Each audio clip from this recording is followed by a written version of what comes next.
तो स्टूडेंट, आज हम लोग एक क्वेश्चन डिस्कस करेंगे जो हाइट एंड डिस्टेंस का है।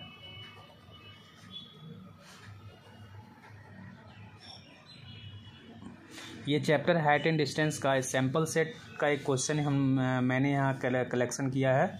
ये क्वेश्चन इस तरह से है कि a boy whose eye level is 1.35 metre from the ground sports a balloon moving with the wind in a horizontal line at some height from the ground.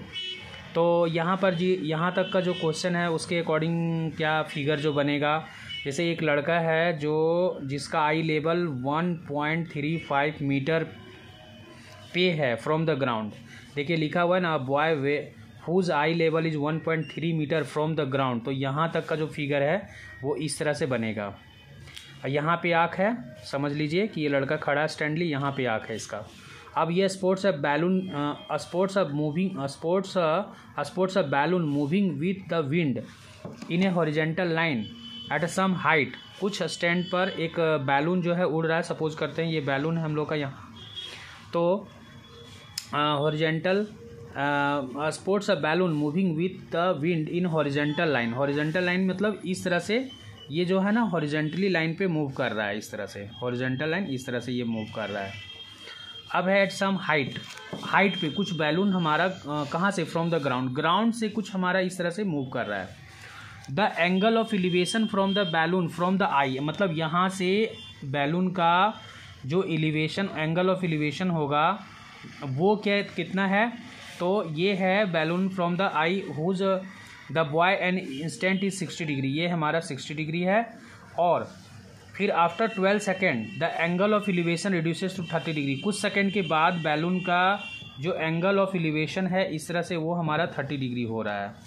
तो ये है हम लोग का 30 डिग्री, तो ये 30 डिग्री बन रहा है।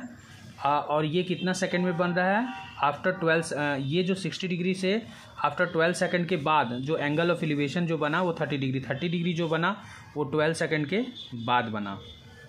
ठीक है। If the speed of the wind is 3 metre per second, मान लेते हैं कि जो हवा का जो ये हम लोग का हवा का जो स्पीड है वो 3 मीटर पर सेकेंड है। यहाँ ये टाइमिंग हम लोग लिख लेते हैं, और स्पीड जो हवा का है विंड का वो हम लोग का 3 मीटर पर सेकेंड है। तो if the speed of the wind is 3 metre then the find the height of the balloon. तो ये बैलून का हम लोग को हाइट मालूम करना है। तो इसके लिए क्या करेंगे, सबसे पहले यहाँ पे नेमिंग कर लेते हैं ट्रायंगल का, तो ABC और यहाँ पर DEF। तो इस तरह से हो रहा है। तो ABC में अगर हम लोग आते हैं इन राइट एंगल ट्रायंगल में हम लोग आते हैं, ABC में आते हैं। तो इसमें 10-30 डिग्री लेंगे। 10-30 इक्वल टू क्या होगा, AC अपॉन में BC हो जाएगा। 10-30 का वैल्यू 1/√3 होता है। AC हमारा देखिए AC क्या है, तो AC को मान लीजिए बैलून का पूरा हाइट अगर हम लोग यहाँ से यहाँ मान लेते हैं H, तो ये भी H ही होगा, यही बैलून का हाइट है और ये भी बैलून का ये हाइट है। तो एक तरह से समझिए कि AC में हम लोग CD यहाँ पे नेमिंग कर देते हैं, मान लेते हैं P, जिसे हम लोगों ने नेमिंग किया था ABCDE, यहाँ पे F नाम डाल देते हैं। और तो यहाँ पे AF एक तरह से AF में हम लोग CF को घटा देंगे तो जाके ये हाइट मिलेगा। तो AC हम लोग को AC कैसे मिलेगा, AF माइनस CF करते हैं अपोन में ये वाला हाइट जो है, ये वाला हाइट BC ही हमारा, जैसे ABCDEF, यहाँ पे G नेमिंग करते हैं, यहाँ H, तो HF ही हमारा BC है। तो BC हम लोग को मालूम नहीं है तो X ले लेते हैं, ये वाला हाइट यहाँ से यहाँ तक का डिस्टेंस को, सॉरी यहाँ से यहाँ डिस्टेंस X और यहाँ से यहाँ तक के डिस्टेंस को Y ले लेते हैं।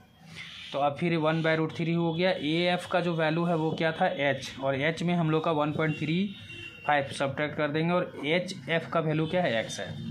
तो ये देखिए ये जो है ना ये वाला हाइट ये दोनों ट्रायंगल में कॉमन है, और ये वाला जो वैल्यू आया वो क्या है, H माइनस, तो इसको कॉमन रखेंगे H माइनस 1.35 स्टूडेंट्स। और ये हम लोग का फिर देखिए ये यहाँ चला जाएगा, यानी X/√3। तो इस तरह से एक इक्वेशन इसको बना के छोड़ देंगे। अब फिर इस वाले ट्रायंगल में आते हैं, इन राइट ट्रायंगल DBE में आते हैं। तो इसमें हम लोग क्या करेंगे 30 डिग्री लेंगे। यहाँ पर हम लोग ई वाला जो ट्रायंगल लिए थे वो हम लोग को 60 डिग्री था, तो यहाँ पर 60 डिग्री लेना था। तो यहाँ पर √3 हो जाएगा, उसके अकॉर्डिंग ये भी √3 हो जाएगा।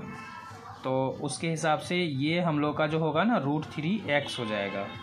ठीक है, यहाँ से हट जाएगा। ठीक है, क्योंकि 1030 हम लोग का ये वाला ट्रायंगल में 1030 है। तो 1030 = DE अपॉन में हम लोग लेंगे क्या BE। तो 1030 का वैल्यू 1/√3 होता है और DE का जो वैल्यू है वही AC का वैल्यू है। AC का वैल्यू देखिए हम लोग का AC का वैल्यू जो है यहाँ पर H-1.35 आ चुका था, तो वही लिख देते हैं डायरेक्ट। और BE का वैल्यू क्या है BC + CE, तो BC + CE तो 1/√3 = H-1.35। BC का जो वैल्यू है वो x है और प्लस हम लोग का ये वैल्यू y है। तो ये वैल्यू हम लोग का देखिए कॉमन है क्योंकि दोनों में है AC और DE, तो इसके अकॉर्डिंग समीकरण हम लोग इक्वेशन बनाएंगे H-1.35। तो x + y यहाँ चला जाएगा, x + y अपॉन में √3। तो इक्वेशन नंबर ये दोनों में देखिए कॉमन है, तो ये सेकंड टर्म दोनों का जो है वो इक्वेट करेंगे तो ये दोनों इक्वल हो जाएगा। तो अब हम लोग आते हैं फ्रॉम इक्वेशन 1 और 2 से। तो यहाँ पर क्या हो जाएगा √3x = x + y, तो और अपॉन में √3 इससे जा करके मल्टीपल हो जाएगा तो 3x हो जाएगा, x + y हो जाएगा। x इधर मल्टीपल माइनस कर देंगे तो 2x = y हो जाएगा। अब क्या करेंगे तो 2x = y हो जाएगा। तो अब यहाँ देखिए y का जो वैल्यू है ना वो हम लोग का 2x आ रहा है। तो देखिए अब क्या करेंगे ना, जैसे यहाँ से यहाँ तक का हम लोग का डिस्टेंस जो है ना वो निकालना है। तो डिस्टेंस = हम लोग का क्या होता है स्पीड इंटू टाइम होता है, क्योंकि स्पीड = डिस्टेंस बाय टाइम होता है। तो डिस्टेंस निकालने के लिए स्पीड इंटू टाइम करेंगे। तो स्पीड हम लोग का कितना था 3 मीटर/सेकंड और टाइम कितना था 12 सेकंड। तो सेकंड से सेकंड कैंसिल होगा तो हम लोग का कितना आ जाएगा 12 3 36 मीटर। यानी कहने का मतलब ये हुआ कि y का जो वैल्यू है वो 36 मीटर आ रहा है। तो यहाँ 2x = 36 मीटर लिख देते हैं। तो x का जो वैल्यू है वो 18 मीटर आएगा। अब स्टूडेंट्स क्या करेंगे कि जैसे हम लोग का ना ये जो वैल्यू निकला है x का जो वैल्यू 18 आया है वो कहीं भी एक में डाल देते हैं। जैसे कि यहाँ पर इक्वेशन 1 में डाल देते हैं। तो put the value of x in equation 1। तो 1 में हम लोग का क्या था H-1.35 = √3x। तो H = 1.35 प्लस में √3x हो जाएगा। तो 1.35 + √3 और x का जो वैल्यू है 18 मीटर यहाँ आ जाएगा 18 मीटर। तो यही हम लोग का आंसर होगा। हाइट ऑफ द बैलून हम लोग का यही होगा। आई होप कि ये वीडियो आप लोग के लिए हेल्पफुल रहा होगा। मिलते हैं नेक्स्ट वीडियो में कुछ नए क्वेश्चंस के साथ।